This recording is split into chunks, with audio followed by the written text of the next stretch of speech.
Hello and welcome into the Bird's Eye View podcast. If you are listening to us on Spotify, on Apple Podcasts, wherever you get your pods, stop what you're doing, or maybe keep listening. I don't know. Go over to YouTube. We are officially on YouTube. Jori and I were looking at each other through the screen. You can see us if you're watching on YouTube. So really excited to start up the YouTube channel. But yeah, we're here. I'm Zach Worden. That's Jori Negin-Shecter. And there has been not a lot of news from the winter meetings this week. It has been the slow Shohei Ohtani week of rumors and speculation and plane tracking and Twitter refreshing. But all in all, a pretty fun week, I guess. How have you kind of seen the winter meetings? It's been a fun week of a whole lot of nothing happening, but I mean, that's kind of what we were expecting. It's been a slow burn, as kind of was to be expected with the Shohei Ohtani sweepstakes. But the fact that the Blue Jays seemingly confirming themselves into that Final Four makes things really exciting, of course. But we're still waiting for something to go down, although we did get something late that is relevant to the Blue Jays as far as the AL East goes. Well, yes, the Juan Soto thing is happening right now, but also for those listening, Jori Negin-Shecter is not aware of the recent move that is related to the Toronto Blue Jays that dropped just before we hit the record button. So we're gonna drop it on him right now. So I'm gonna get you to predict though before I actually give it to you. Okay, so I'm thinking that it's gonna have something to do with either a minor trade that they made or they signed a guy. Have we clarified that, or am I guessing? So it's not a Blue Jay, like the Blue Jays didn't make a move. Blue Jays didn't make a move, So but it's someone it's a else. former Blue Jay signed. Oh no! Did Kevin Kiermaier sign with the Yankees? No, no, Did Matt Chapman sign? no, Oh man! Did Brandon Belt retire? no. That's a good guess though. That's a good guess. Uh, So I'll drop it. I'll drop it. all So right, all right, all right. Slow Adam burn here, slowly. Simber, Simber. Adam Simber signed with the Los Angeles Angels. Okay. You know what? It's got to be something to do with, there's some Shohei connection here that I'm not smart enough to make, but you Sign know and trade. what? Sign and trade, right? It's the Sign and NBA. trade? Yeah, of course, right? Thank you for your service, Adam Simber. Um, we talked about him, I think, very briefly a couple of episodes ago that he was an obvious non-tender candidate. It's a funky pitcher. He also throws like 82. Um, I don't know. We'll see if he's still got some juice left. The Halos seem to think so. Yeah, I'll say that we juiced everything that we could out of the Adam Simber signing by making you try to guess it. That's probably more attention than it needed to. Let's really get into the Shohei stuff because that's the important part here.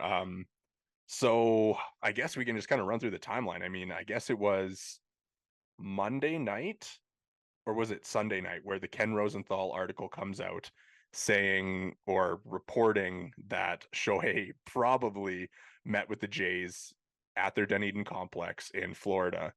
And the next day, Twitter does its thing. We get some plane tracking confirming that Shohei, or not confirming that Shohei's plane, but attaching a plane from Anaheim to Clearwater, plane from Nashville to Clearwater, and they were all there at the same time. That matched up with the timelines that would have been a Shohei Ohtani visit. And then the next day, Dave Roberts. Oh, Dave, buddy. The nuclear codes, eh? That's what they're How saying. he's leaking. He's leaking like I don't Like even a know. faucet, Yeah, like a like boat, like the Titanic, like something. yeah. It's he comes out and he says that the Dodgers, they met with Shohei and potentially putting some risk on the Dodgers signing Shohei. I mean, what do you think? You think that there's any possibility that Dave Roberts' comments actually cost the Dodgers? Yeah, I'd be surprised if they did. This is obviously a substantial signing that goes so far beyond the week of no leaks allowed that Ohtani has imposed. Also, I think worth acknowledging is I recall reading, and I don't remember exactly where I read so, but the Blue Jays closed their player development complex to visitors.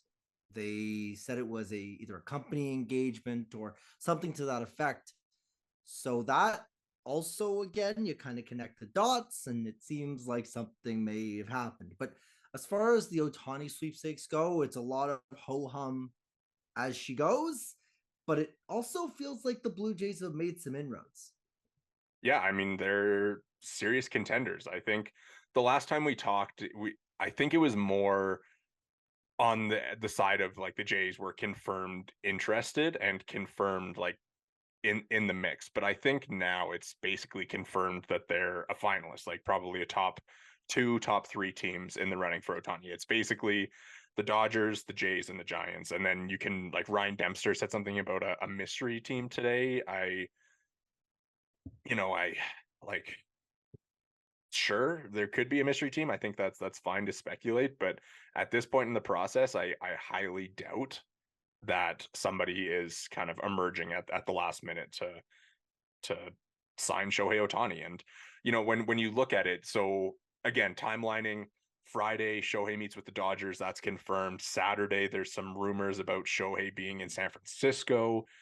I think that makes sense as far as the timeline goes. Monday, he's at Dunedin's complex. And so that puts him with those 3 teams. And what we don't have is a potential Angels meeting and a potential Cubs meeting as far as teams that were speculated to be in the mix. So, thinking about it, I mean, John Heyman said he talked to a GM at the winter meetings who was very, very interested, was the general manager of a team, very, very interested in signing Shohei Ohtani. And that GM said that they have a meeting with him after the winter meetings. So, speculate away who you want. Like it could have been the Cubs, maybe. I know Jed Hoyer got there late, so it might not have necessarily been him. I could see it being the Angels. Like, I think that would kind of make sense if Shohei like finished his tour with the Angels and kind of giving them the respect of being the last team. I mean, obviously it's all speculation, but I think that would kind of make sense to me, especially with the reporting that he's going to decide by the weekend or by the end of the weekend. And so if he meets with all those teams, let's say he meets with the Angels tomorrow, takes a couple days, and then makes his announcement on Sunday. Yeah, I would suspect that the thing also is that the Angels, he just played for them for 6 odd years, right? It's not like he's meeting them to be pitched. So I would suspect that meeting is a little bit different in nature than obviously the Blue Jays, for example, where you talk about I want to say it was the Orioles Mike Elias that basically said, if we had that player development complex, we'd also be showing it to the world. So the nature of that meeting also, I think, is going to be pretty substantially different. I know that you've been kind of beating the drum that the Heyman stuff. It seems like it's really plausible. It's the Giants, so maybe that's another team. Maybe he kind of comes back to the West Coast and then he wraps up. There's still a couple of puzzle pieces that we don't quite have, which has been the story the whole time Ohtani's been a free agent. Yeah, the only meeting that there hasn't been any online league, I guess the two would be the Cubs and the Angels. They're the only teams that there hasn't been any online rumors about their meeting. But the thing is that there's this talk that the Cubs are already out. So Well, I mean, that's the other thing. Jed Hoyer and Bob Nightingale Yeah, I had something to say about that. they're fighting in the lobby in Nashville Yeah. right now about Bob's report there. I would love to see that. Just putting it out there. Like, I think it'd be so funny just to see GM. I mean, like maybe not necessarily to see GM reporter beef, but just to kind of imagine that world where like this report actually costs the Cubs in their pursuit of Shohei Ohtani, and you can point to one reporter for blowing something like that. The other thing too is that Cespedes Family Barbecue mentioned this. What if they are out on Ohtani and they were about to pivot to Soto, but the way that got leaked, it jacks up the price of Soto. So there's all sorts of machinations here as to what exactly is going on. But that's the fun of the winter meetings, is that it's when everyone comes together. And most years something happens. This year, I don't know if I don't know if the Soto stuff counts, but it's just a lot of kind of like, is it gonna happen? Is it not gonna happen? What's going on? I think today was a perfect like example of how the entire winter meetings went, where with this morning at like 11 a.m. Eastern, there's a report and it's like, oh, Yankees Padres Soto deal is close. And then we're like, all right, something's happening. It's close. Let's be ready. A couple hours go by and they're like, oh yeah, the names are being passed. Here's who's in the package. And you're like, oh, it's going to happen like any minute now. You're just refreshing your Twitter. You're clicking on that refresh button. And then you wait a little bit longer and it comes out and it's like Yeah, the names were They've close. Like, they've agreed on the deal, and you're like, okay, they've agreed. It's going to happen. It's happening any minute now. And then it's like, oh wait, actually, it's not happening yet because there's a snag in the medicals or whatever. And so it's a like a 12-hour, not a 12-hour, like we'll say like a 8-hour, 8-9 hour stretch of where you're like waiting for the deal to happen because apparently it's been close. But when you feel like it's close, you feel like that's a matter of minutes, not a matter of 12 hours. yeah, I can't remember a deal being close like this and proceeding to last the entire day. I I mean, like, have you ever seen like the way that the Soto deal, beginning of the meetings, even in the lead up to it, there's this discussion that, oh, they're so far apart, it's not gonna happen. And then, oh, the Blue Jays, they jump out of nowhere. Well, maybe the Blue Jays are gonna get him. And then no, guys, at the Yankees and the Padres, they have to consummate this. It has to happen. It makes no sense for anybody else to get involved. And then, oh, they're getting closer. Oh, they're getting closer. Oh, they're getting closer. Oh, they're getting closer. And we're still waiting for this thing to get finalized. Yeah, it's like there was the one beat reporter, I guess he tweeted that it was at the half-yard line, and like if it was at the half-yard line, like it's a turnover on downs at this point because Yeah, it's yeah. They been need someone's got to get the tush push going here because this is yeah, not working.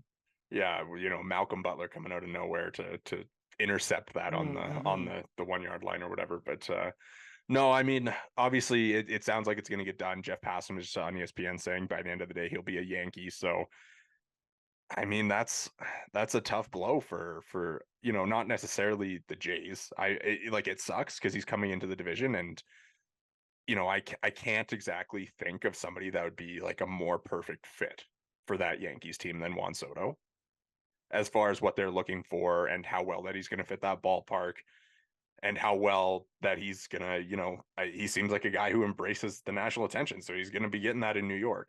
And, I mean, like it's tough that way. But then also for the Jays, it sucks because now if you don't get Ohtani, like that plan B, even if it wasn't plan B or not exactly what they were going to do, um, it's really tough to look at that and see if Ohtani decides, you know what, I'm just going to stick in LA. And then you're looking at it with all this expectation built up as to where you've been listed as the favorite in the Soto trade by Hector Gomez. You've been listed as like co-favorites for Ohtani. And then you're going to come back to earth and it's going to be like, you can still have a good offseason. There's no doubt about that, but it's going to be probably a little disappointing. But here's the other thing too is that if you're the Blue Jays, that trade, if you look at that King Thorpe plus, Brito's another guy that's going to contribute at the major league level. Do you have the bullets to get that deal done? Because it seems like Manoah Tiedemann is the closest comparable because the Jays don't have like a back end, you know, T100 guy like a Thorpe. So you're kind of replacing him with Tiedemann. And then maybe you're looking at, King is maybe slightly more valuable than Manoah. So maybe that's where the trade off is there. It seems like it would have cost you both of those guys. And I know that the Blue Jays had talked about, wanting Manoah to stay, but there were also reports that they were open to trading him. And this would have been the situation that maybe would have made sense. So I also wonder if there would have even been a comfort level if this does get finished and the Blue Jays do make the trade.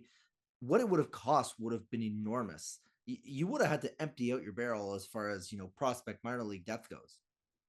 Yeah, when you think about like if you look at like the Jays package of Manoah Tiedemann and maybe something else, like I think if you were to rank the assets altogether on one list, like it would be Tiedemann 1, probably Michael King 2, Drew Thorpe 3, Manoah 4.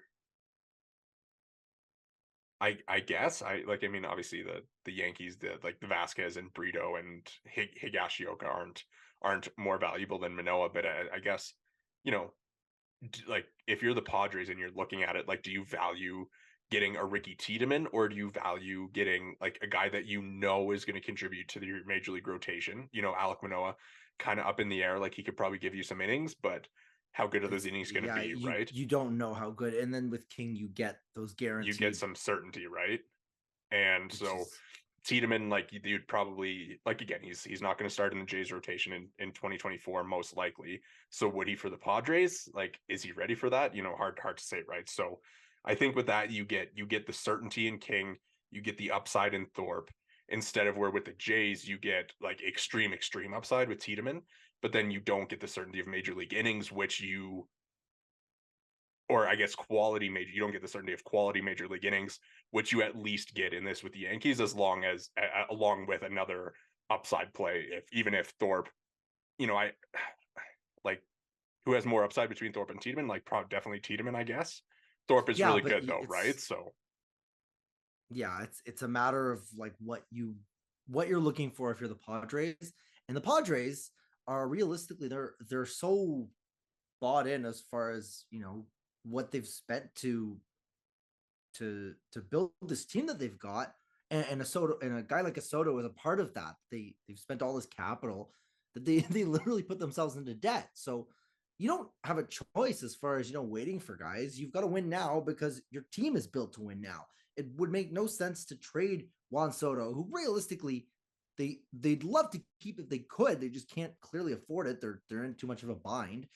But you need to go out and you need to turn him into assets that you are able to win with. And Tiedemann, as much as you're going to win with him realistically, I mean, it's hard to say a guy that threw like 70 total innings is going to give you any substantial workload in 2024. yeah, it's the Yankees package is really good. And it would have been tough to beat it as soon as they decided that yes, they were open to moving Thorpe and King in that deal. So what was because the holdup initially was that they didn't want to move King and Thorpe, or they wouldn't move the prospects, or because where did they meet in the middle? I don't think that there's really been any like specific reporting. I think like what's kind of been out there is that it was like they didn't want to do both, especially specifically with King. Just because obviously, like if you look at their rotation, like they're kind of really thin in the rotation, right? Like you don't know what you're going to get from Nestor Cortez, you don't know what you're going to get from Carlos Rodon. Like obviously Garrett Cole's coming off a Cy Young season, but him and King were like the entire rotation for that team down the stretch, right? So I can kind of see where they would be at being hesitant with King, even though like again it's a guy who was just starting and had only made 9 starts, right? He only made 9 starts last year, so I'm interested to see what they do have in store, because if you look at it, even like considering the Verdugo trade too, which is super interesting in its own right, but where they have like this 4-man outfield of Judge, Grisham, Soto, and Verdugo now, which I think the Grisham ad is like really sneaky underrated because it helps you get Judge out of center field and you'll be able to kind of play around with that. Obviously, it's gonna like how much DH time are those guys going to see with Stanton and all that, but like their lineup, it's really good, of course. Like I mean, you put Judge and Soto together, like that's one of the most potent 1-2 punches ever, I would say, in a lineup. But then besides that, like I mean, you have Glaber, Rizzo, LeMahieu, Stanton, Verdugo, Volpe, Wells. um like there's 2 guys that you're really afraid of in that lineup. Yeah, it's those two, and then who knows? But also, like Fangraphs put it this way: how hard is it to see like a repeat of the 2023 Yankees as far as their hitting, but it's a reversal in 2024 with their pitching, where you've got Garrett Cole saving their bacon and 4 dudes that are gonna just kind of be there. So that's kind of where, I mean, if you want to call it if you want to call it copium or whatever you want to call it, right? But Well, I like mean, it's also like they're pitching. This is still not a good Yankees team. This Blue Jays team should still be better than these Yankees team. It's a question of supplementing the roster, which, I mean, right now your only option, because the Yankees just made that huge swing, I mean, beyond other kind of tertiary pieces, is Shohei Ohtani. So it all goes yeah, back to him. yeah. I mean, also like there's maybe a little bit of buyer beware when you're judging rosters on December 6th compared to March 1st or whatever, because like if the Yankees go out and add Yoshinobu Yamamoto, And Oh, don't even say it. Don't even put that out there, I'm man. just Don't like, even put that evil out there. if they add like one of the top starters that, you know, they're connected to Yamamoto, so are the Blue Jays. We'll get into that in a bit. But, you know, if they add him, it was interesting to hear Aaron Boone say that LeMahieu would be their starting third baseman next year. But I mean, if they add Yamamoto, Rodon gives them more of the guy that they signed than the guy that they got last year. And then, you know, you still have like Nestor, Clark Schmidt, whatever else they decide to do in the rotation. Like, I mean, there's probably a pretty good team in there. But you know, it's you get the really good players and then you figure everything else later. Yeah, like that's how every team's gonna operate, right? Like the Yeah. Yankees are not a outlier in that. But I just there's gonna be some machinations here, it seems like, but it is getting down to crunch time. Yeah. I mean, like looking at I don't know if I want to entertain this conversation yet, but you know, if Soto goes to the Yankees and Ohtani picks the Dodgers or the Angels or the Giants, how do you, as the Blue Jays, I at that point, like I don't think that there's enough that you can do to kind of like push back the fan reaction that there might be, because like fans were already at Ross Atkins' head, you know, before, and the Ohtani and Soto stuff, like kind of I think maybe settled them down a little bit because it's really exciting. But as soon as if that doesn't happen, I don't think you can kind of push that back, but you can still have a good offseason, right? So I mean, if they miss out on Ohtani, like what way do you think that they turn? Is that like where it's going to be Jorge Soler, Matt Chapman back, or is it like you know, they were listed as a finalist for Yamamoto by Will Salmon not that long ago, so maybe they meet with him, they sign Yamamoto, they bring back Kiermaier, and they really lean into the whole defense thing and just, you know, like just kind of bet on that internal improvement offensively. Yeah, which is such a dangerous proposition just to begin with, even. Like you talk about fans wanting to call for Atkins' head. If he misses out on Ohtani, Soto, I mean, Yamamoto is really exciting. You know, you bring him in and he'll have, you know, his supporters, and people will give Atkins the benefit of the doubt with Yamamoto. I don't really have any doubt. There's enough anticipation, there's enough excitement with Yamamoto that I think that he's enough of a call it a second tier off season acquisition, because no one's in that Ohtani tier, and then even like Soto is almost his own tier. But Yamamoto is in some respects in his own tier as well. So I think that there is still like a you know, we still got Yamamoto, we still did okay type of attitude. But if your biggest offseason move is bringing back Matt Chapman, like that's not going to go over well. No, it would not. And you know, like I mean, yeah, you know, Yamamoto would be super fun, and I think like if you want to compare him to like a Masahiro Tanaka or whatever like that, that's a pretty good player to bring into your rotation. Obviously, he would probably be their number two behind Gausman. You know, Gausman, Yamamoto, Barrios, Bassett. Like I mean, that's as good of a top four, and then you had Kikuchi in there, as good as a top five as there is. And I would say obviously you bring in Yamamoto, and that really does it force their hand to make a Kikuchi or a Manoa deal? I mean, like probably it's too much. I mean, you never have too much rotation depth, but it's realistically too much rotation depth.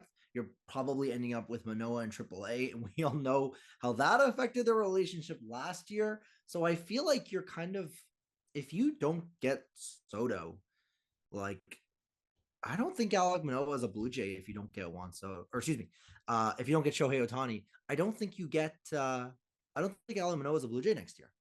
Yeah, if you don't get Ohtani, then you almost have to make that splash via the trade market.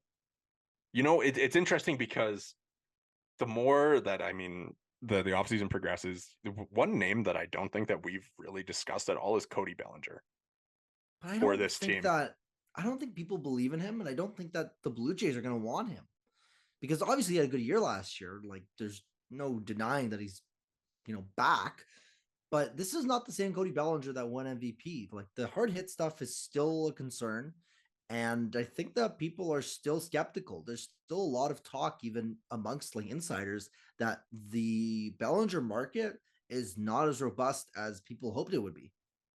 Is that a symptom of the Shohei negotiations, though? Well, like Like so if much, I don't think there's going to be that much overlap between their markets. well, I mean, Like who, like like the Blue Jays, maybe the the Cubs, the Jays, Cubs. the Giants. I don't know if the Giants are going to be on anybody because they have no, like, their best hitter is Tyro Estrada, question mark, Carl Yastrzemski. It's not great. Or Mike Carl Yastrzemski. Yastrzemski. Mike Yastrzemski, excuse me. They wish it was Carl Yastrzemski. Yeah. No, like they're gonna be on everyone. The Halos aren't gonna be in on him. The Dodgers sure as heck. I mean, there was the quote from Boris today that he won't turn down any suitor, but also like that's a bit of a weird, I don't know how that's gonna fly. So I don't know how much overlap there even like Shohei is holding up the whole free agent market. That much is obvious.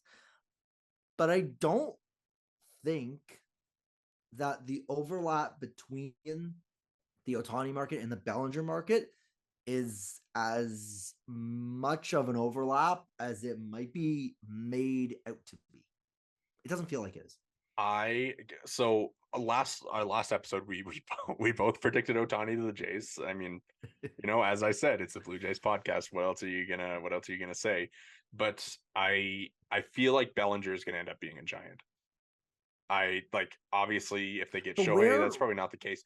But I mean, he plays center field for them, and it's a name that they've been looking for. And obviously he might not be an ideal fit as far as a park situation, right? Where it's like if you take away, like you put him in a pitcher's park, like yeah, he'll help you out defensively, but his bat might not play as well as it does in Wrigley, or something like that. But but you're also gonna have to pay him like a star. And I mean, the Giants are willing to do so. We just saw them almost pay Arson Judge, a gazillion dollars. But I mean, I'm sorry, Cody Bellinger still kind of has this, I don't know, smell kind of, it's like a little kind of sketchy. I I agree. Honestly, like I mean, I agree. Like I don't like I think the reason that he hasn't come up for us on this podcast is that we all three of us would not sign Cody Bellinger. But I just have like this nagging thought in the back of my head where it's like if they don't get Ohtani, that there is probably a very likely scenario that they would adjust to Bellinger. I remember But like how can you imagine the press conference where they introduce Bellinger and it's like, well, guys, we didn't get the guy we actually wanted. Here's the other option, like that doesn't really come off so great. And here's it'd be a little plan weird. Yeah. D. Plan. I think you're a little high. Like, this is like a couple, like, I feel like they're probably higher on Matt Chapman. Like, we've heard more about the Blue Jays engaging on Matt Chapman than we heard on Cody Bellinger.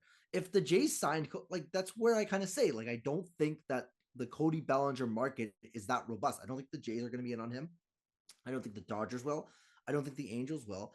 And I mean, the Cubs presumably will, and the Giants maybe will. But that's, if of 5 teams, 2 teams, percentage wise, yeah, but it's still the minority of teams. That's why I say I don't think that he's the holdup, even though everything's being held up by Ohtani. I think it's just that the Bellinger market probably isn't like piping hot. I mean, how much money do you think he's going to get? Like he probably gets 200, and immediately people are like, "What are you doing?" Oh, that would have been like There's gonna be some Chris Bryant energy. There's definitely gonna be some Chris Bryant energy. It's crazy because like it seemed like Bellinger was going to be a Yankee. Like it kind of felt that way a little bit. Like that was going to be the direction that they took. But then obviously they get Soto, so that's not going to be the case anymore. But I don't know. I feel like I actually think he would have been a pretty good fit in New York as far as like being a lefty bat and Yeah, you put he any would have looked lefty there. great. Yeah, it's Brett Gardner was a superstar for them because he was a lefty that could pull it over the minor league park or little league park. Like you put anybody that's a lefty there, they probably succeed realistically. Who else is a good fit? Maybe Brandon Belt if he's not going to retire. But I I don't know. I have a tough time kind of maybe not reconciling, but I just have a tough time seeing Cody Bellinger's market especially because we haven't heard that much about him. You would be hearing more if there was stuff going down. Scott Boras spoke today. Did he say anything about Bellinger other than would he sign with the Dodgers? Like, I don't think that there was no like, He had a belly button whoa. quote. I mean, it's Scott Boras. He's always gonna have a silly quote like that, you know. But like, there was nothing that was said. And again, I don't know if this is Boras's mo, other than he loves his funky little comps and all that. You know, the spreading their bird seeds as the Blue Jays. They had the bird flu a couple years ago. He loves those $100 words, but there was nothing about, and I recognize it's not really how he operates all the time to be like, yeah, his market's hot, everyone wants him. But he does mention stuff when there is stuff to mention. Like, again, a lot of this Chapman stuff has come from Boras.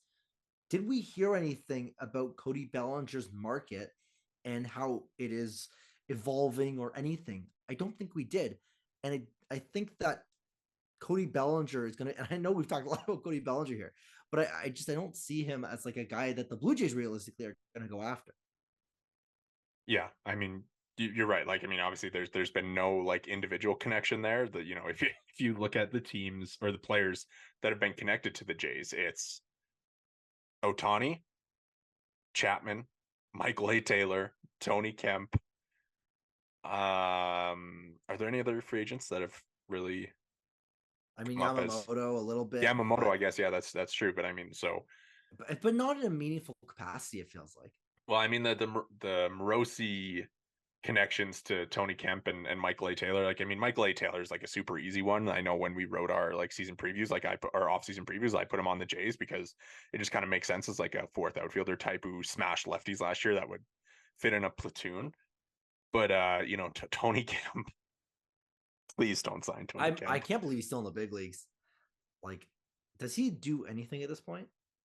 I don't think he does, because He seems at like one a time he great was clubhouse guy.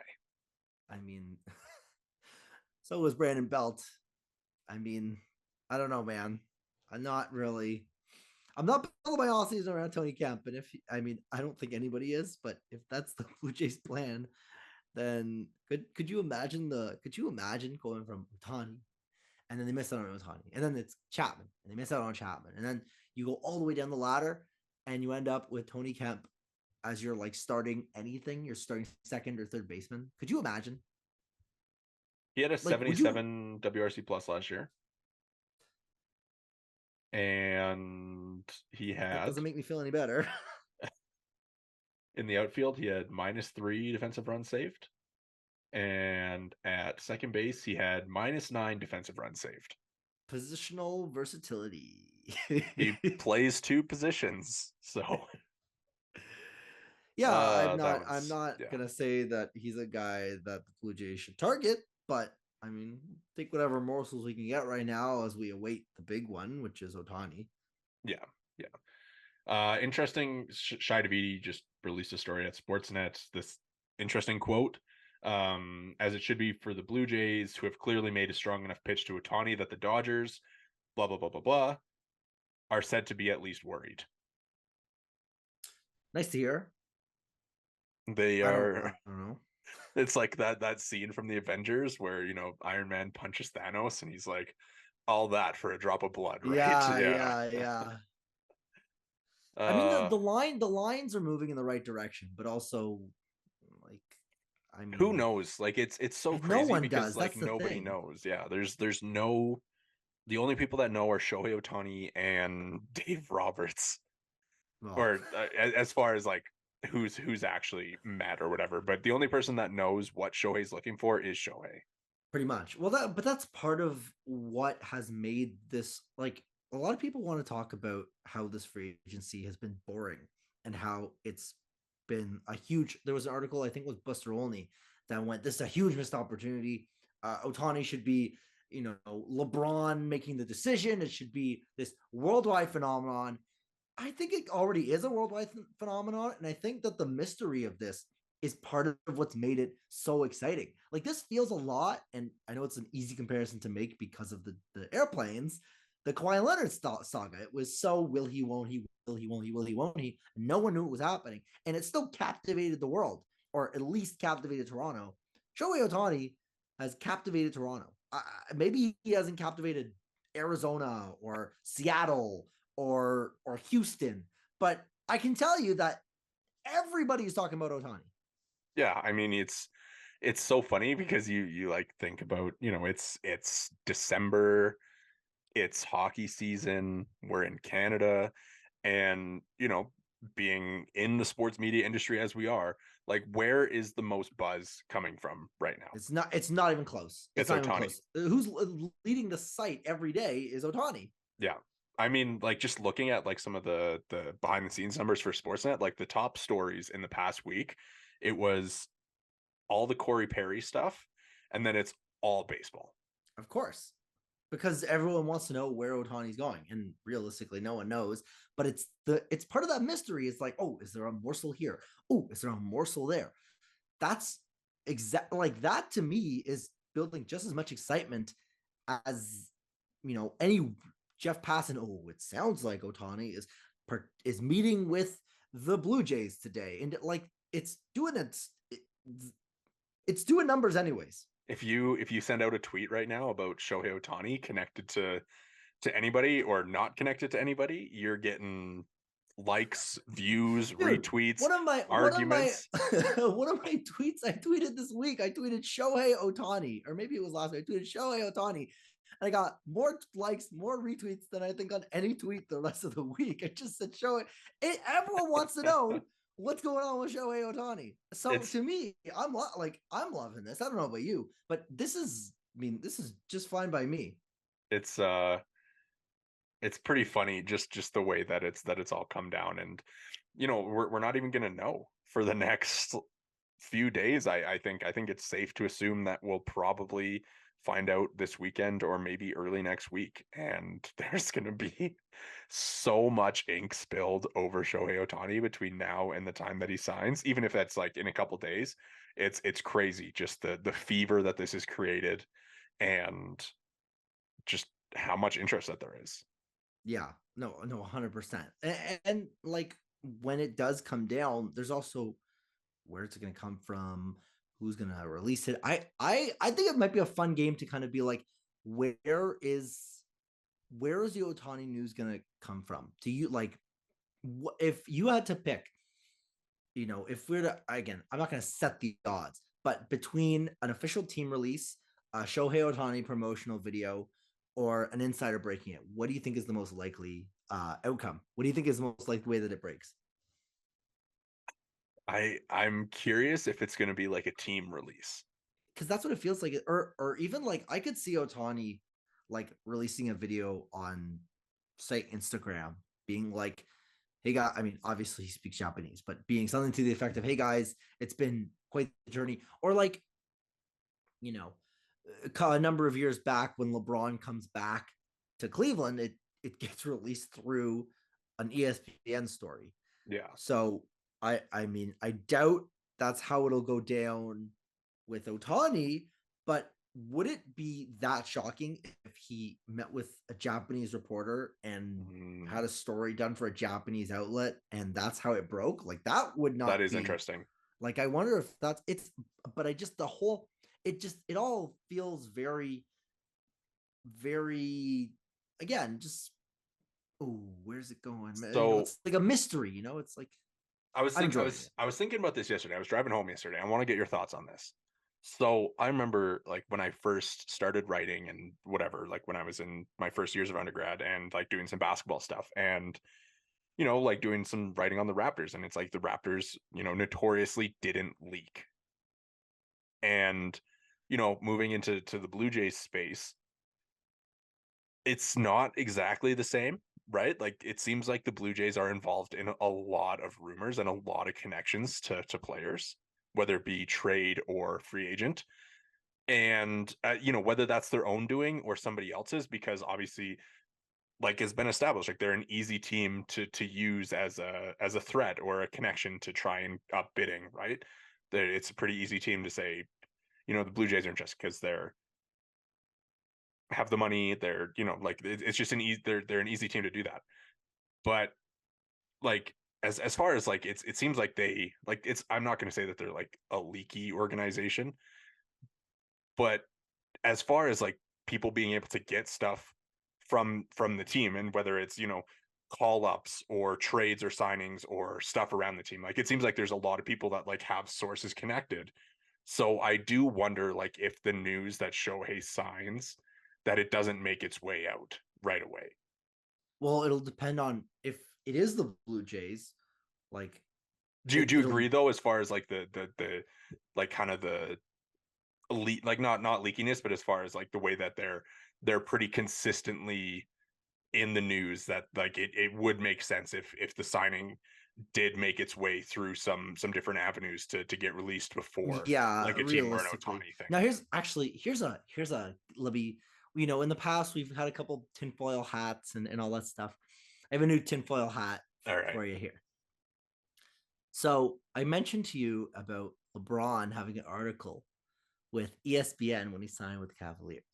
So Blue Jays, of course, owned by Rogers Communications, also affiliated with Sportsnet. Is it the craziest thing to think that maybe this gets released in some kind of working together, some kind of collaboration here? Maybe you get a Shai Davidi on the case, maybe something like I just it feels like that might make sense. I wonder, maybe that's something. I don't know. Just a thought. As Just an far opinion. as far as my affiliation goes, I probably won't say anything. But yeah, you never know. You never know. Life is good as a third party tinfoil hat haver. Life is good. It's like Keegan Matheson was tweeting out today about the whiskey that he was having at the Nashville airport, and he's like, what did he say? Let me find the tweet here real quick. Hold on. Pulling it up. So Zoobs asks him, does this whiskey potentially prevent you from acquiring other drinks? And Keegan says, in quotes, everything that we're doing to make drinks better, to the extent that we will keep private, we will do.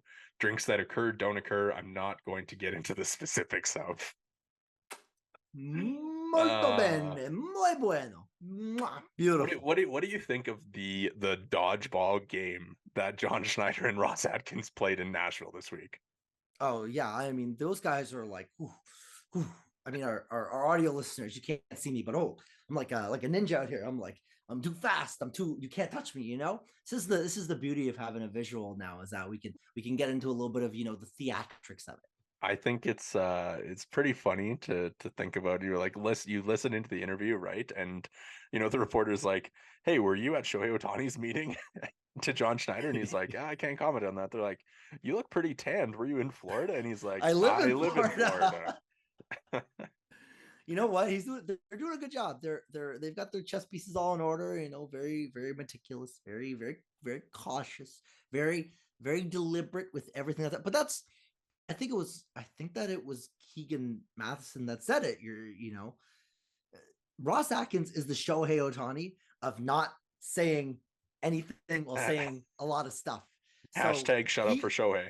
He is built for this moment. The way that Shohei is built for the big moment, Ross Atkins is built for the big moment of saying nothing. So he's right in his element. MLB Network graphic just coming up here.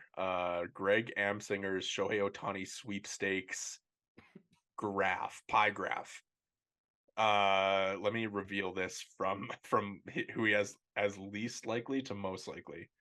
1% the Giants, 1% the Cubs, 2% the Angels, 3% the Mariners, 3% the Angels, 30% the Dodgers, 60% the Blue Jays. Oh baby, Greg, what do you know? Greg, what do you know? What do you know?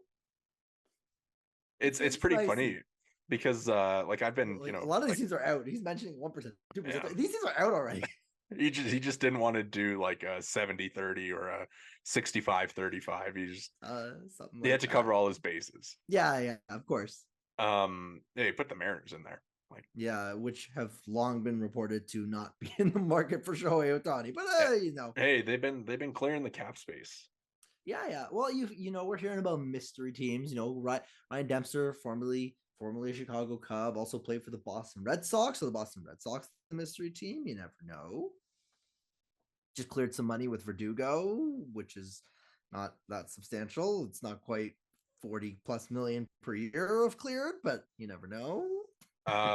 It's interesting with him because I was thinking about his tweet. I'm trying to think, like, where is this coming from? Like, what source is telling him about this, right? So it's a mystery team, and it's this is like the most ambiguous tweet ever. A mystery team. Yeah. I don't know if it's AL, NL, and it's a team that Yeah, hasn't been he's like, mentioned hey, yet. I heard another team's involved. Yeah, Well, it's one of 24 teams. yeah. I mean, like, just thinking about it, like, I tried to run through and like, could it be the Tigers? Like, probably, probably not. I don't Unlikely. think. Shohei Ohtani, yeah, Motown, Detroit. That's what I'm looking for. Like, again, it seems like pretty much all the East Coast teams. So the Yankees, they are acquiring Juan Soto. Seems like they're probably pretty out. Like the Mets, maybe, again, doesn't feel very, unless like Steve Cohen was like, yeah, like, I mean, here's $750 million. Yeah. And there's that quote from Ohtani, well, alleged quote, basically to the effect of, I could never see myself playing in New York, Yeah. which also kind of takes both the New York teams out, even though there was this talk of the Yankees and the Mets being in the mix, and now they're not. We'll see. Worst case scenario, what team is the worst case scenario for you? Like, And if so we're, which team is worst case scenario from out of the options, that is I that is was, a I mystery was, team, not in the mix, or an AL or NL well, team? here's the thing, because you want our worst case scenario. Worst case scenario would be like the Athletics or like Well, the White Sox. But like in terms of realistic teams, like anything in the American League East would be pretty catastrophic if the for the Rays Blue were in the Jays. mix, Could you would that double their payroll? It would probably come pretty close to doubling their payroll, right? a They're, fifty they've got to million be dollar contract. I think they were they're they were at 70 last year, right? they're because what they're about to do is they're about to deal Tyler Glass now, which is going to drop 25 million or so because he's in line for a huge payday.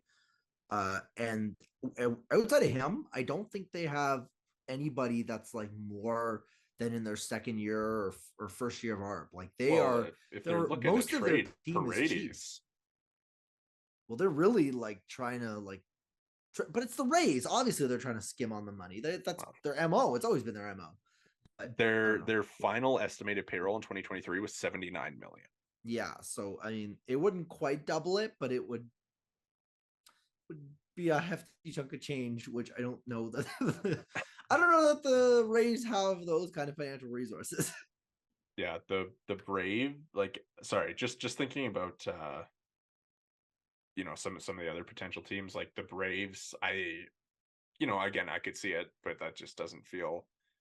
And also the Braves have basically said that it's not happening. I think Anthopoulos kind of Yeah, indicated that it's not happening, and I want to say also, I don't know if it was Bowden. Who was it? It was, it was their MLB.com reporter, I think. yeah, and he was like, it's not happening. Yeah, yeah. I mean, so yeah, Braves are maybe out, but let me throw this one at you for a potential worst case landing scenario that Mhm. fits Ryan Dempster's tweet. It would be Okay. the Houston Astros. Like, yeah, that would suck. I don't know what you want me to add to that. I don't really love the idea of the Houston Astros, MLB's baddies coming back with Shohei Ohtani. But I also like, where's the like, every team can make him fit, but where's the fit there? Because they already have Alvarez. That's true. That's true. They Like they're one of the only teams that would maybe have some trouble fitting, unless you're planning on trotting Alvarez out as your left fielder, which is not ideal either. I wonder. Well, I mean, I guess they just signed Jose Abreu, but I wonder if there's like any chance that Jordan could play first base. Um, like probably he's not like he's not a very fleet of foot. Like it's tough to see him anywhere other than as a DH, but he's such an electric hitter, right? That doesn't Yeah. matter. We're having a little 463 episode here, going around the horn with the rest of Major League Baseball. But important to note that the Blue Jays are in the mix for the best player, arguably in MLB history. So don't let that distract you from that very important fact. According to some, they're the favorites. According to some, to the highly reputable and number one insider, Greg Amsinger. If you're listening to this and you're like, man, these guys have been kind of downers about because this entire episode we've been like, what happens if they don't sign him? And we're like, oh, where else could he go? If you're worried about that, and just go back and listen to our last episode. The whole episode was just smoking that Shohei pack. It was delicious. Drinking the Kool-Aid. There was some Kool-Aid drank during that episode. Ah, delicious. Let's so just I guess a couple more points here before we go. I mean, do you want to do more on Yamamoto? Like what do you think about that? Them being listed as one of the 7 final suitors for him. Yeah, I mean, another guy that's really compelling that you'd love to add.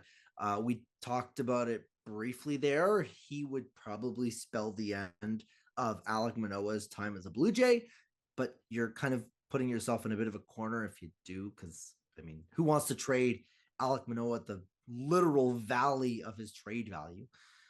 But I mean, adding Yamamoto would be exciting. The word is basically top of the rotation ace, and he's 25 years old.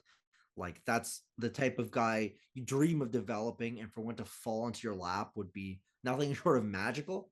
So I think the Blue Jays are, doing the right thing, doing due diligence, and to be a finalist is another exciting development. I mean, again, not in the Shohei discussion. No one's in the Shohei discussion, but I think Yamamoto would make sense and would be a good ad and would be a headliner for an offseason that is increasingly feeling like it's gonna need a headliner. Yeah, he's super funny. He's probably gonna get like 225 million or something like that. I think you're too low. You think 250? I think we're talking 300. That's crazy. I think we're gonna creep. That's a lot of money. That's a lot of money. We're gonna creep into 300 territory with him. Yeah, he's 25. He gave up 2 home runs last year in a full season. Like nuts. That's crazy. The NPB is apparently a bit of a dead ball league, allegedly. I mean, we have our sources there as far as more knowledgeable about that league, but based on my understanding, that league did not rake last year. Yeah, I mean, also I like if you only give up 2 home runs in a season, like you're probably not going to be able to sustain that as far as like a fly ball to home run rate. Yeah, I mean, I don't think Japan puts their stuff on Fangraphs, but I would imagine he's probably due for a little bit of regression, especially in Major League Baseball. Probably, quality competition. Well, hey man, Shohei Ohtani. Yeah. I guess just kind of wrapping up here for some other news, and since we last recorded, Cito Gaston doesn't make it into the Hall of Fame, doesn't even get 5 votes from the new era committee, contemporary era committee, doesn't even get 5 votes. Jim Leland goes in. Cito, like obviously we're both younger than Cito Gaston's World Series winning tenure with the Blue Jays, but it seemed pretty disrespectful for him to get less than 5 votes. Yeah, it's difficult for me to probably give Cito his just flowers. Now with that said, first, I want to say he was first Black World Series winning manager. Like there is some history there, but beyond those 2 World Series, his resume is kind of skimpy. So for an outsider, maybe that's the hold up. But also, I mean, as far as within Toronto, like isn't he on the level of excellence? Like he is like an icon in this city. So to me, like, if you want to, power rank Blue Jays managers, I mean, he's right up there with He's probably, probably number one. yeah. Like, I don't know who else could. I mean, maybe you're talking like Bobby Cox, maybe like, but he was really before Cito, and I mean, you want to talk maybe like maybe I mean Gibby, but like Gibby had so much struggles or had so much in the way of just it not being able to get over the hump in his first go around, and even in his second go around, it was 15, it was 16, and then it kind of wasn't really anything else. It was a little bit of that kind of same Cito gas and stuff.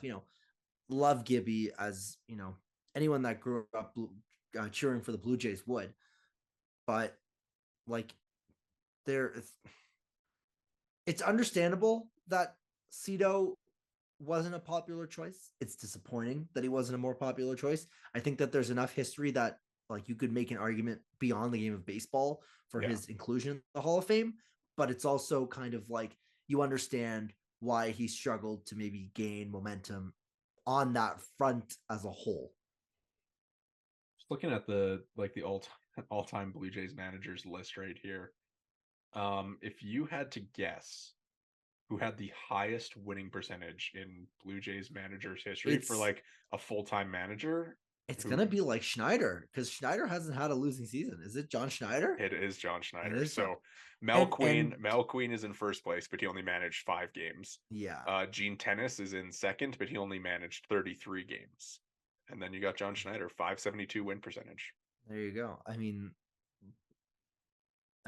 say what you will about him, but he's had some good baseball teams. He has, despite some of the complaints I think that we've had. He's been pretty good. Who do you think has the lowest? Can you name who has the lowest? The lowest? It's gonna be someone from those. I mean, Gibby would have been the guy, but it won't be.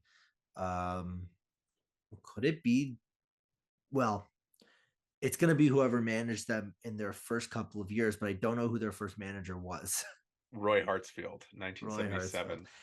Where's Sean Farrell on that list? Because I wonder how low he is, because he's going to be low as well, and he's a popular villain in Blue Jays land. Yeah, he's fourth lowest. Yeah, I figured that might be the case. Because he was from 2011 to 2012. Well, he literally only managed the 2 seasons, right? Because he was like, I want my dream job of managing the Red Sox, and was like, goodbye. And then the Red Sox didn't like him either. So seems like a bit of a popular villain. You won a World Series in Boston. He did win a World Series. This is certainly an interesting list. Just kind of looking at it here. Yeah, I mean, like as far as legendary managers go, I can't really think of one in Blue Jays lore, but a big part of that is just that they haven't had that much success as a franchise. There was a 20-year playoff drought. Yeah. Well, I guess that probably does it for us. I think, unless you have anything else, I guess congratulations to Buck Martinez, the Jack Graney Award winner. He's also a Blue Jays manager who I did not mention on the where he ranked on the list of winning percentage. But yeah, congratulations to him. Like, quite an honor, the Jack Graney Award. So yeah, congrats there. Very exciting for him. Yeah, well, that'll do it for us today here at the Bird's Eye View podcast. Make sure you drop a follow or review wherever you get your pods. You can follow us now on YouTube. We are at the Bird's Eye View pod, or at the Bird's Eye View podcast, I guess. Whatever you want to search, it should come up. We're on Substack. Check out Jori's piece weighing Shohei Ohtani versus Juan Soto in case the deal does fall through with, it sounds like maybe it's more of a tomorrow thing. So check out that story to see who you'd prefer between Juan Soto, the 25-year-old Hall of Famer, or Shohei Ohtani, the best player to ever step foot on a baseball field. You can follow us all on Twitter. The pod is at BEV_pod. Jori is at J Negin-Shecter. I'm at Worden_Zach. And Jake, who is not with us today, is at Jake Brannen_. Thanks so much for listening, and we'll catch you next week.